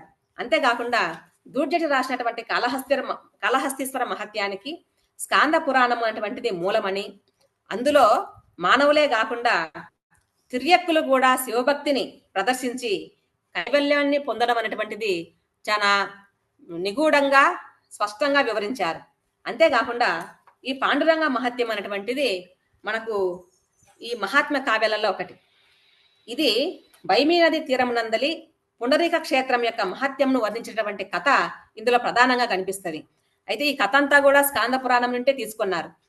ఇక్కడ ఇందులో ప్రధానంగా ఈ పాండురంగ మహత్యంలో క్షేత్రము, తీర్థము, దైవము అనేటువంటి ఈ మూడు కూడా ఉదాత్తముగా ఉన్నటువంటి ప్రదేశాలు ఏమిటి అనే ప్రశ్నకు సమాధానంగానే ఆయన పాండురంగ మహత్యాన్ని తీర్చిదిద్దినాడు అటువంటి విషయం మనకు స్పష్టమవుతుంది.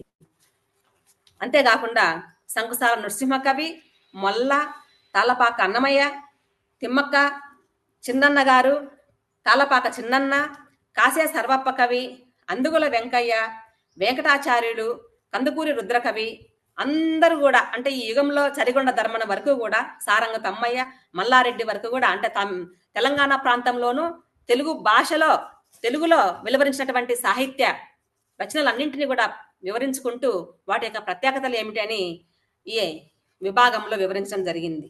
అదే మాదిరిగా దక్షిణాంధ్ర యుగానికి మనం వస్తే ఇందులో దక్షిణాంధ్ర యుగం మధుర అంటే దక్షిణ భారతదేశంలో ఉన్నటువంటి కొన్ని ప్రాంతాలు మధుర, తంజావూరు, పుదుక్కోట, చెంజి, మైసూరు మొదలగు దక్షిణ దేశపు రాజ్యాలందు ఆంధ్ర వాంగ్మయం వర్ధిల్లింది కనుక దీనిని దక్షిణాంధ్ర యుగము అని పేరు పెట్టడానికి ఇది హేతుభూతమైనటువంటి కారణము అని చెప్పాడు.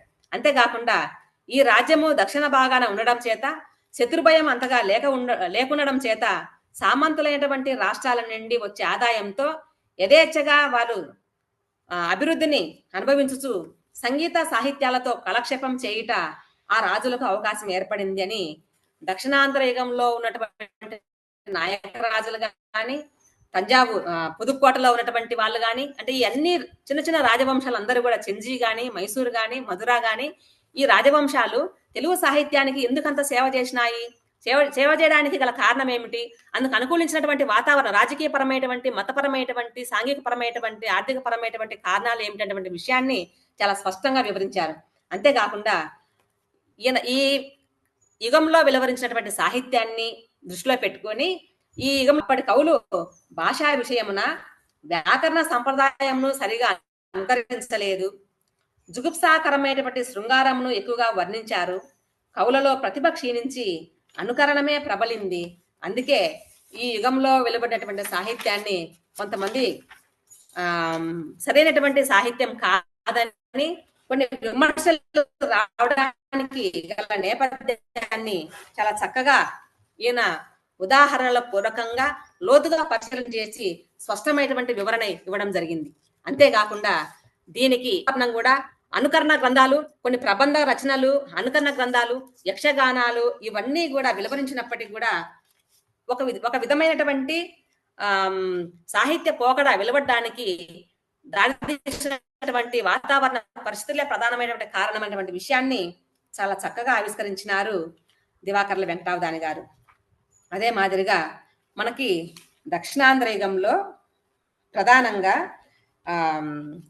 నాయకరాజులతోనే దక్షిణాంధ్ర యుగంలో సాహిత్యం అనేది వెలువడింది అని వాళ్ళ యొక్క ప్రాచుర్యం కారణంగానే ఎక్కువ సాహిత్య కృషి జరిగింది అని తెలుగు సాహిత్య లోకంలో చెప్పుకుంటున్నా.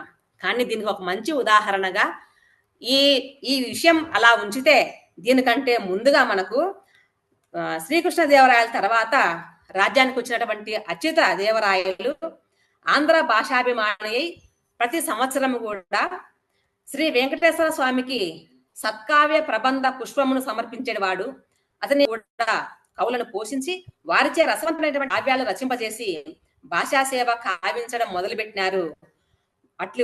అలా మొదలుపెట్టినటువంటి వారిలో రఘునాథపురం మండలమును, శివపుర ప్రాంతమును రాయల పక్షమున పాలించుచుండినటువంటి గోల వంశపు నాయకులు ముఖ్యులు. వాళ్లే గోల బసవేంద్రుని కుమారులైనటువంటి చిన్న రామప్ప అతడు, తన అన్నయ్యగు పెద్ద రామప్ప పచ్చకప్పురపు తిరువేంగల కవిచే తమ ఇలవేలుపునైనటువంటి చొక్కనాథుని చరిత్రము ద్విపద కావ్యాలుగా చెప్పించాడు. ఈ కారణం చేతనే ఆంధ్ర సరస్వతి అంటే శ్రీకృష్ణదేవరాయల తర్వాత అచ్యుత దేవరాయల యొక్క పరిపాలనా కాలం నుండి ప్రారంభం. అంటే వెంకటేశ్వర స్వామికి ప్రతి సంవత్సరము కూడా సత్కావ్య ప్రబంధ పుష్పమును సమర్పించినటువంటి ఆచారం కారణంగానే ఈ పచ్చకప్పురపు తిరువేంగల కవి ఇలవేలుపునైనటువంటి చొక్కనాథుని చరిత్రమును ద్విపదగా రాయడం మొదలుపెట్టినారు. ఈ పరంపరనే, ఈ కారణం చేతనే ఆంధ్ర సరస్వతి దక్షిణమునకు ఆకర్షింపబడి ఆ తర్వాత స్థిరంగా మిగిలినటువంటి రాజవంశాల వాళ్ళు కూడా తంజావూరు నాయకులు దీన్ని కొనసాగిస్తూ ఈ పరంపర కొనసాగించడానికి కారణభూతమైనటువంటిదని ఒక మంచి చారిత్రకమైనటువంటి నేపథ్యాన్ని ఈయన అభివ్యక్తపరచడం జరిగింది ఈ విభాగంలో భాగంగా. అదే మాదిరిగా ఇలా చెప్పుకుంటూ పోతే ఎన్నో యక్షగానాల యొక్క విశేషాలు ఎలా ఉన్నాయి, ఏం కథ. యక్షగానం అనేటువంటి ఒక నాటక విశేషం. దీనికంటే ముందుగా అవి ఏ అంటే జక్కులు పాడుకునేటువంటి పాటలుగా మనం ప్రసిద్ధి పొందినప్పటికీ అవి ముందుగా కొయ్యబొమ్మల మూలంగాను తోలుబొమ్మల మూలంగాను ప్రదర్శింపబడి ఆ తర్వాతనే మనుషులు ప్రదర్శించేటటువంటి మూగ నాటకాలుగా కొంత పరిణామం చెంది ఆ తర్వాతనే పద్య గేయములతో కూడుకున్నటువంటి యక్షగానములు అయ్యాయి అన్నటువంటి విషయాన్ని స్పష్టపరిచాడు. బౌద్ధ యుగంలో ప్రారంభమైనటువంటి ఆంధ్రదేశంలో ఉన్నటువంటి జక్కులు ఆ తర్వాత యక్షులుగా ఒక తెగవారు నివసించేటటువంటి తీరు ఉందని, ఆ జక్కుల నిండే వచ్చినటువంటిదే యక్షగానం అని, ఇది తోలు బొమ్మల ఆటలుగాను అంతేకాకుండా మూగ బొమ్మలుగాను బొమ్మల ఆటలుగాను ప్రారంభమైందే ఈ యక్షగాన ప్రక్రియకు మూలమైనటువంటిది లేదా పునాది అనేటువంటి విషయం చాలా స్పష్టంగా వివరించారు దివాకర్ల గారు. అట్లా మొత్తంగా దక్షిణాంధ్రయుగంలో చాలా విస్తృతంగా వచ్చినటువంటి అనేక రచనలను, అనేక కావ్యాలను, ఆ కావ్యాల యొక్క ప్రత్యేకతని సుస్పష్టంగా వివరించారు దివాకర్ల వెంకటరామదాని గారు. ఆ తర్వాత మనకు దక్షిణాంధ్ర యుగం తర్వాత ఆధునిక యుగం మొదలుపెట్టినారు. ఆధునిక యుగంలో భాగంగా పాశ్చాత్య నాగరికత ప్రభావం వల్ల పరిపాలనలో భాగంగా ఎవరెవరు ఎలాంటి సాహిత్యంలో ఎటువంటి పోకడలు అనేటివి చోటు చేసుకున్నాయి, ఆ చోటు చేసుకోవడానికి గల కారణం ఏమిటి, దాన్ని అంకురార్పణ చేసినటువంటి మహానుభావులు మనకు కందుకూరి వీరేశలింగం పంతులు గారు అయితేనేమి, చిన్నేశ్వరి అయితేనేమి, గురజాడ గిడుగు రామమూర్తి పంతులు వీళ్ళతో మొదలుపెట్టి మొత్తంగా ఎవరెవరు దివాకర్ల అంటే ఆధునిక సాహిత్యంలో ఉన్నటువంటి కవులు అందరూ కూడా ఏ కావ్యాన్ని రాశారు అనేటువంటి విషయాల గురించి చాలా స్పష్టంగా అంటే అవధాన కవులు, జంట కవులు అందరూ కూడా ఎటువంటి కవిత్వాన్ని వెలువరించినారనేటువంటి విషయాన్ని చాలా స్పష్టంగా వివరించడం జరిగింది. అయితే ఈ ఆధునిక యుగం తర్వాత వచ్చినటువంటి సాహిత్యాన్ని ఆయన స్పష్టంగా శతక సాహిత్యం అని చెప్పారు. మనకు మామూలుగా నాటకాలు, ప్రాచీన కాలంలో అయితే పురాణాలు, వేదాలు, పురాణాలు, ఇతిహాసాలు, కావ్యాలు, మహాకావ్యాలు, ప్రబంధాలు ఇవలా చెప్పుకుంటూ పోతే మరి ఎందుకో ప్రాచీన సాహిత్యంలో భాగంగా అంటే ఆధునిక కాలంలో వచ్చినటువంటి ప్రక్రియలను కేవలం శతకాలు, జానపద గేయ వాంగ్మయము, నాటకము, నవలలు, కథానికలు, జీవిత చరిత్రలు అని విభాగం చేశారు. ఇందులో ముందు చెప్పినటువంటి విషయాలలో భాగంగా ద్విపద సాహిత్యం వచ్చింది, ఉదాహరణ సాహిత్యం వచ్చింది. ద్విపద సాహిత్యం కానీ ఉదాహరణ సాహిత్యం కానీ మరి ఒక ప్రక్రియగా చెప్పలేదు. ఈ కావ్య భాషా యుగంలోనే, భాషాంతరీకరణ యుగంలోనే దాంట్లో కలిపేసి చెప్పినటువంటి తీరు మనకు ఇక్కడ స్పష్టంగా కనిపిస్తుంది. అంతేకాకుండా ఆధునిక సాహిత్యంలో వచ్చినటువంటి ఆధునిక యుగంలో వచ్చినటువంటి మన ప్రక్రియల పరంగా శతకాలు చెప్పాడు. శతకాలు మనకి పాలకుక సోమన శివకవుల యుగం నుండే వచ్చినటువంటివి మనకు కనిపిస్తాయి. ఈ శతకాలు వచ్చినటువంటి తీరును మనం ఇక్కడ వివరంగా అంతా వివరించినప్పటికీ ప్రక్రియాపరంగా శతకాలతోనే వాంగ్మయ చరిత్రలో వివరించినటువంటి తీరు మనకు స్పష్టంగా కనిపిస్తుంది. ఇందులో భక్తి శతకాలు, నీతి శతకాలు, వ్యాజస్థుతి, వ్యాజనింద శతకాలు, తత్వ శతకాలు అటువంటి 4 విభాగాల కింద దివాకర్ల వెంకటరామదాని గారు వివరించడం జరిగింది. అంతేకాకుండా శతక ప్రక్రియ పైన తన యొక్క పర్యవేక్షణలోనే శతక సాహిత్యం పైన కూడా పరిశోధన చేయించినటువంటి వారు, చాలా లోతుగాను విమర్శించినటువంటి వాళ్ళు. శతక ప్రక్రియ అంతగా ప్రాచుర్యం పొందడానికి తెలుగుదేశంలో, ఇక్కడ పార్టీ కాదు ఆంధ్రదేశంలో శతక సాహిత్యానికి ఉన్నటువంటి పేరు ప్రఖ్యాతుల్ని ఆయన చాలా విపులంగా వివరించినటువంటి స్థితి మనకు స్పష్టంగా కనిపిస్తుంది.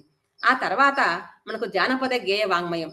జానపద గేయ వాంగ్మయంలో భాగంగా పౌరాణిక గేయాల గురించి, అదే మాదిరిగా పారమార్థిక గేయాల గురించి, బాల గేయాలు, శృంగార గేయాలు అనేటువంటి విషయాలను, అద్భుత గేయ రసాలు, కర్ణరస గేయాలు అనేటువంటి విభాగంగా చేసుకొని వీటన్నింటినీ కూడా ఆచార్య బిరుదరాజు రామరాజు గారు తనకు అందించినటువంటి గ్రంథాల నుండి, వారు అందించినటువంటి పాఠ్య పుస్తకాల నుండి, సమాచారం నుండి నేను దీన్ని రూపొందించానటువంటి విషయాన్ని ఆయన స్పష్టంగా ఎవరెవరు ఏమేమి తనకు సహకారాన్ని అందించినారో ఈ గ్రంథాన్ని రాసేటప్పుడు వాళ్ళ యొక్క వివరాలను, వాళ్ళు అందించినటువంటి కృషిని, సహకారాన్ని మొత్తం కూడా చాలా కుండబద్దలు కొట్టినట్టుగా ఆయన స్పష్టంగా తెలియపరచడం జరిగింది. అదే మాదిరిగా ఆంధ్ర వాంగ్మయ చరిత్రంలోనే మరొక ప్రక్రియగా నాటకాల గురించి చెప్పాడు. ఈ నాటక సాహిత్యం ఎప్పుడు మొదలైంది అంటే, ఆధునిక సాహిత్యానికి కోరాడ గారిని మంజరీ మధుకర్యమే మొట్టమొదటి నాటకంగా మనం ప్రస్తావన చేసినప్పటికీ, ఈ నాటక లక్షణాలు అనేటివి ఎప్పటి నుంటో మనకు ఆంధ్రదేశంలో మనకు కనిపిస్తాయి. చిత్రకవి పెద్దనారుడు ఒక్కడే తెలుగులో మొట్టమొదటిగా తెలుగు నాటక లక్షణాలను కొంతవరకు వివరించాడు. అవి శ్రవ్య కావ్యాలలో సైతము నాటకం ఉచితమైనటువంటి భాషను ఉపయోగించినాడు అని. అంతేకాకుండా భరతుడు నాట్యశాస్త్రంలోను పాత్రోచితమైనటువంటి భాషలో భాగంగా తెలుగు అంటే శబర వంటి జాతులకు తెలుగు వంటి భాషలు ఉపయోగిస్తారు, వాటికి సంస్కృతం వంటి భాషలను ఉపయోగించకూడదు అన్నటువంటి విషయం స్పష్టం చేయడం జరిగింది. అంతేకాకుండా మనకు అలా అంటే నాటక లక్షణాలు ప్రత్యేకంగా మనకి ఆధునిక కాలంలో చెప్తున్నప్పటికీ, ఈ నాటక లక్షణాల యొక్క అంశాలు లేదా ప్రస్తావనలు మనకు పెద్ద నిండే మనకు కనిపిస్తాయని, అంతేకాకుండా కొన్ని ఘట్టాలలో పాత్ర చిత్రణలో అలసాన్ని తెలుసుకుంటూ ఇవన్నీ కూడా దరువులు, ఏలలు, పదములు అవన్నీ కూడా దేశీ రచనలతో కూడుకున్నటువంటి దేశీ నాటక భేదాలు అని చాలా స్పష్టంగా వివరించడం జరిగింది. అదే మాదిరిగా ఆ తర్వాత వీరు నవలలు, కథానికలు, తెలుగు సాహిత్యంలో వచ్చినటువంటి నవలలు కందుకూరి దగ్గర నుండి ఎన్ని రకాల సాంఘిక నవలలు, చారిత్రక నవలలు, హాస్య నవలలు, మనసత్వ నవలలు, వీటన్నింటిని గురించి వివరించుకుంటూ వాటి యొక్క ప్రత్యేకత ఏమిటి అని కందుకూరు దగ్గర నుండి శ్రీపాద సుబ్రహ్మణ్యం గారు ఆంగ్ల సాహిత్యం నుండి వచ్చినటువంటి అనువాద నవలలు, బెంగాలీ నవలలు అని అన్నింటినీ కూడా ప్రస్తావన చేసుకుంటూ వాటి యొక్క ప్రత్యేకత ఏమిటి అని వివరించారు. అంతేకాకుండా తెలుగు కవులు ఆంగ్లం నుండి మాత్రమే కాకుండా వంగదేశం నుండి రవీంద్రనాథ్ ఠాగూర్ గాని, శరత్చంద్ర రచనలను సైతము ఏ విధంగా అనువాదంగా వివరించారు. వాటితో పాటుగా కథానికల యొక్క చరిత్ర ఎవరితో మొదలైంది, ఎన్నెన్ని కథానికలు వచ్చాయి, వాటి యొక్క ప్రత్యేకత ఏమిటి, ప్రపంచ కథానిక సాహిత్యంలో తెలుగు కథల యొక్క ప్రత్యేకత ఏమిటి అనే అంశాన్ని సైతము మొత్తంగా అందరి కథకుల గురించి, గురజాడ మొదలుకొని అందరి గురించి, వాసిరెడ్డి సీతాదేవి, మాలతీ చందూర్ వంటి అందరి రచయితల గురించి వివరించిన భానుమతి వరకు కూడా చాలా చక్కగా వివరించారు. అయితే చివరిది జీవిత చరిత్రలు, స్వీయ చరిత్రలు, వ్యాసాలు, విమర్శలు, పరిశోధనలు. జీవిత చరిత్రలను, స్వీయ చరిత్రలను సైతం ఆయన చాలా ఎవరెవరి జీవిత చరిత్రలు తమ స్వయంగా, స్వీయ చరిత్రలను ఎవరు తమ స్వయంగా రాసుకున్నారు, వాటి యొక్క పేర్లు ఏమిటి, ఏ పేర్లతో రాసుకున్నారు, ఆ విధంగా రాసుకోవడానికి గల నేపథ్యాలను చాలా చక్కగా వివరించారు. అదే మాదిరిగా ఎవరి జీవిత చరిత్రలను ఏ రచయిత రాశారు, వాటికి సాహిత్య లోకంలో ఎంత పేరు ప్రఖ్యాతులు ఉన్నాయి, అవి ఆత్మాశ్రయాలుగా ఉన్నాయా, ఆత్మాశ్రయత్వంగా ఉన్నటువంటి స్వీయ చరిత్రలను వాటి యొక్క ప్రత్యేకత ఏమిటి అనేటువంటి అంశాల గురించి చాలా చక్కగా వివరించాడు. అంతేకాకుండా కృష్ణరాయ చరిత్ర, రంగరాయ చరిత్ర వంటి చారిత్రక కావ్యాలలోనూ మనకు కొంత జీవిత చరిత్ర కూడా మనకు లక్షణాలు మనకు కనిపిస్తాయి అని వివరించారు. ఏనుగుల వీరాస్వామి గారు రాసినటువంటి కాశీయాత్ర చరిత్రలోనూ కొంత స్వీయ చరిత్ర ఉన్నను అది ప్రధానంగా యాత్రా చరిత్రగానే ప్రసిద్ధి పొందింది అనే విషయాన్ని చాలా స్పష్టంగా వివరించడం జరిగింది దివాకర్ల వెంకటావధాని గారు. అంతేకాకుండా విజ్ఞాన చంద్రిక గ్రంథ మండలి వారు అబ్రహాం లింకన్, అశోకుడు, చంద్రగుప్తుడు, శివాజీ మొదలగు వారి యొక్క జీవిత చరిత్రను ప్రకటించింది. ఇవి జీవిత చరిత్రకు సంబంధించినటువంటి ఆంధ్ర భాషా వర్ధిని సంఘం వారు ప్రచురించినటువంటి జీవిత చరిత్రలలో రామ్మోహన్ రాయి, ఈశ్వర్ చంద్ర విద్యాసాగర్ లాంటి సంఘ సేవకుల యొక్క జీవిత చరిత్రలను సైతం చాలా స్పష్టంగా ఇక్కడ వాటి యొక్క ప్రాధాన్యాన్ని వివరించారు దివాకర్ల వెంకటావధాని గారు. అంతేకాకుండా మనకి స్వీయ చరిత్రల్లోనూ ఏ విధంగా ఎవరెవరు కవులు, రాజకీయవేత్తలు తమ యొక్క స్వీయ చరిత్రలను రాశారు అనేటువంటి విషయాన్ని చాలా స్పష్టంగా వివరించారు. అవన్నీ ఈ జీవిత చరిత్రలు కానీ స్వీయ చరిత్రలు కానీ ఆంధ్రులకు అనేక విధాలుగా ఆదర్శప్రాయాలుగా మార్గదర్శాలుగా ఉన్నటువంటి విషయము చాలా స్పష్టంగా వివరించారు దివాకర్ల గారు. ఆ తర్వాత మనకు వ్యాసాల గురించి వివరించారు. వ్యాసము అనేటువంటిది మనకు పానుగంటి గారి సాక్షి వ్యాసాలతోనే మొదలవుతా ఉన్నప్పటికీ కూడా ఎవరెవరు పానుగంటి సాక్షి వ్యాసాలతో మొదలు ఎవరెవరు ఏ వ్యాసాలను ఏ పేర్లతో వదురుబోతు వ్యాసాలు రాయలసీమ ప్రాంతంలో ప్రధానంగా వదురుబోతు వ్యాసాలను నెలకొల్పి ఏ విషయాలను విమర్శనాత్మకంగా వెలువరించినారు, ఈ వ్యాసాల పరంపరలో సాహిత్యపరమైనటువంటి విమర్శలు, సమీక్షలు, గ్రంథాల యొక్క పీఠికలు అవన్నీ కూడా ఎలా ఉన్నాయో అనేటువంటి విషయాన్ని చాలా చక్కగా ఆవిష్కరించారు. అయితే వీటి తర్వాత పరిశోధనలు సైతం విమర్శలు పరిశోధనలు అనేటువంటివి కూడా చేర్చారు. ఇక్కడ విమర్శలు అనేటువంటిది నిజానికి ఒక ప్రక్రియ కిందికి రాదు, కాకపోతే వివిధ ప్రక్రియలను అనుసరించి అనేక విమర్శా గ్రంథాలు వచ్చినాయి. ఆ నేపథ్యంతోనే మరి జి నాగయ్య గారు కూడా తన యొక్క సాహిత్య సమీక్షల్లో భాగంగా విమర్శలు పరిశోధన వ్యాసాలు వచ్చాయి.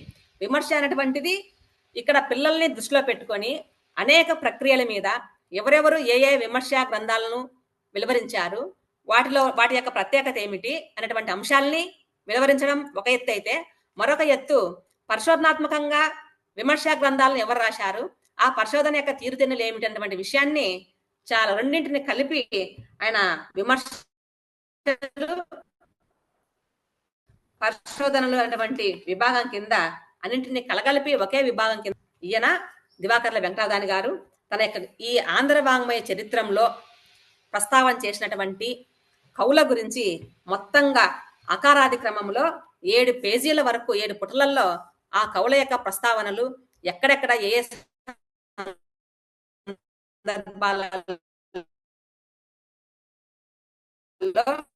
ఏ పుటలల్లో వాళ్ళ యొక్క ప్రస్తావనలు వచ్చినాయో చాలా స్పష్టంగా అకారాది క్రమంలో రచయితల పేర్లని కవి పేర్లందరినీ విమర్శకుల పేర్లందరినీ కూడా గురించినటువంటి కవులను అకారాది క్రమంలో ఇచ్చినటువంటి తీరు మనకు చాలా తక్కువగా కనిపిస్తుంది. ఇట్లా మొత్తంగా యుగ విభజన, ప్రాంగణ యుగము, భాషాంతరీకరణము, కావ్య యుగము, ప్రబంధ యుగము, దక్షిణాంధ్ర యుగము, ఆధునిక యుగం అనేటువంటి యుగాలతో విభాగం చేసిన రకాలు జానపద గేయ వాంగ్మయము, నాటు నవలలు, కథానికు, చరిత్రలు, చరిత్రలు, వ్యాసాలు అనే దృక్పథంతో విభాగం చేసి కనిపిస్తుంది. ఈ విభాగాలు ప్రక్రియాపరంగా అటువంటి ఈ తీరంగా మనకు ఆధునిక సాహిత్యంలో ఖండకావ్యాల గురించి వచ్చాయి, ప్రత్యేకత వివరించి ఈ ఆధునిక సాహిత్యంలో మొట్టమొదట ఖండకావ్య ప్రక్రియ ఎక్కువ వచ్చింది. మరి ఎందుకో ఖండకావ్య వంటి ప్రక్రియ అయినకి దాని ప్రస్తావన ఇక్కడ లేదు. అదే మాదిరిగా మనం కొన్ని గమనించినట్లయితే ఆయన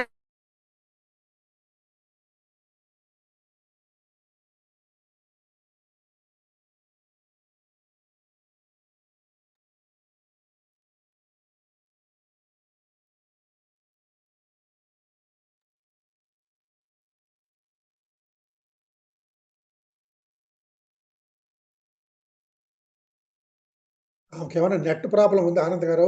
అవునండి, ఇప్పటిదాకా బాగా లోలో ఉంది, ఇప్పుడు ప్రాంతం ఆగినట్టుంది బాగా. అదే ఇందాక నుంచి అదే ప్రాబ్లం ఆవిడ. ఓకే కానివ్వండి,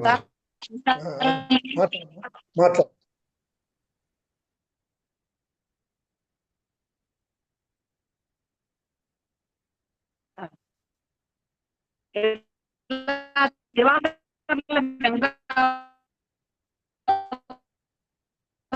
గారు తన ఆంధ్ర వాంగ్మయ చరిత్రలో అనేకమైనటువంటి విషయాలను సోదాహరణంగా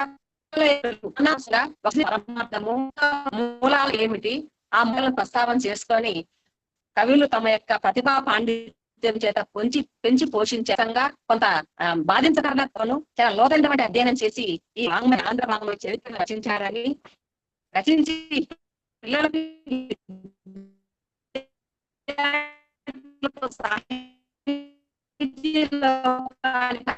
అందించడం అనేది ఆయన మనకి ఇచ్చినటువంటి ఒక గొప్ప బహుమానంగా భావిస్తూ ఈ అవకాశం కలిగినటువంటి పెద్దల అధ్యక్షుడికి నమస్కరిస్తున్నాను.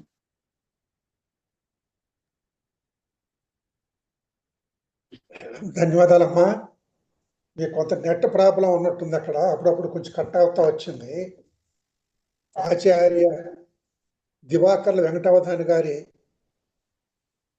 ఆంధ్ర వాంగ్మయ చరిత్ర గ్రంథాన్ని కూలంకషంగా మాకు మీరు పరిచయం చేశారు.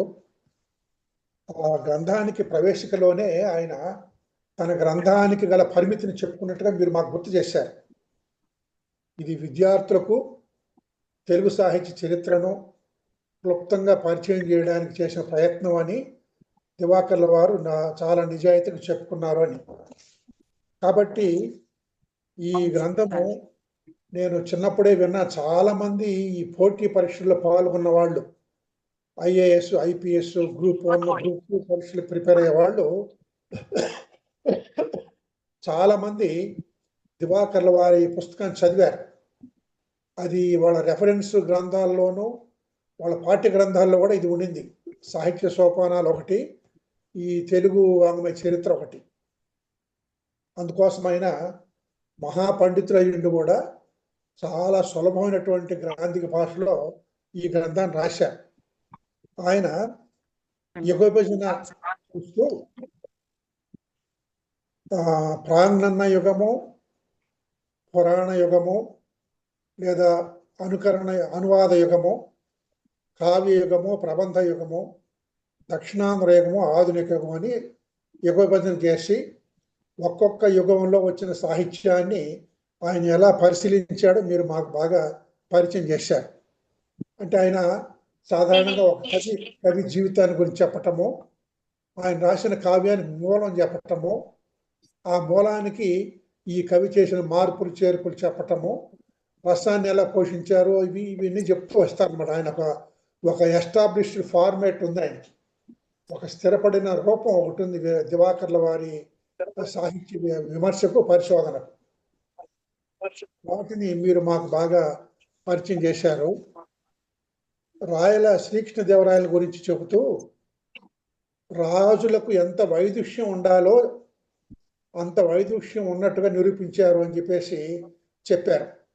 మరి ఇప్పటి మన రాజులకు ఎంత వైదుష్యం ఉందో మనకు తెలియదు. అలాగే ఈ కథా కావ్యాల ప్రత్యేకతను గురించి దివాకర్ల వారు బాగా వివరించారని మీరు స్పష్టం చేశారు. నందిచోళుడి మీద కన్నడ భాష ప్రభావం ఉందని ఆయన గుర్తించారని మీరు వివరించి చెప్పారు. తర్వాత ఆధునిక యుగంలో ఆయన శతకాలు చేర్చాడు, కానీ శతకాలు మనకు చాలా ప్రాచీన కాలం నుంచి ఉన్నాయని చెబుతూ నవల, కథానిక, వీటన్నిటిని కూడా, నాటకాలు, అన్నిటిని కూడా ఆయన తన కాలం దాకా వచ్చినటువంటి మొత్తం ప్రక్రియ రచనలన్నిటినీ గుదిగుచ్చి చెప్పారని చెప్తూ చివరిలో తనకు ఎవరెవరి పుస్తకాలు సహకరించాయో వాటి నిజాయితీగా చెప్పుకున్నారని కూడా మీరు గుర్తు చేశారు. అంతేకాకుండా తాను పేర్కొన్న రచనల పేర్లను చివరిలో అకారాదిగా ఇవ్వడం ఒక విశేషం అని చెప్పారు. కాబట్టి దివాకర్ల వెంకటావధాని గారి ఆంధ్ర వాంగ్మయ చరిత్ర స్వరూపాన్ని మీరు మాకు తెలియజేశారు. ఇది మనకు కందుకూరి, గురజాడ శ్రీరామమూర్తి, లేదంటే మనకు కవిత్వ వేది, ఇలాంటి వాళ్ళు రాసిన సాహిత్య చరిత్రగా నాకు ఇది కనిపించటం లేదు. దీని తర్వాతి స్టేజీ దివాకర్ల వారిది అని చెప్పేసి మనకు అర్థం అవుతుంది. మీకు అరసం తరఫున ధన్యవాదాలు చెప్తున్నామమ్మా. ఇప్పుడు ఈ సదస్సులో పాల్గొన్న మిత్రులు ఎవరైనా కానీ రాజేశ్వరమ్మ గారు మాట్లాడిన దాని పట్ల ఏమైనా ప్రశ్నలు ఉంటే అడగచ్చు.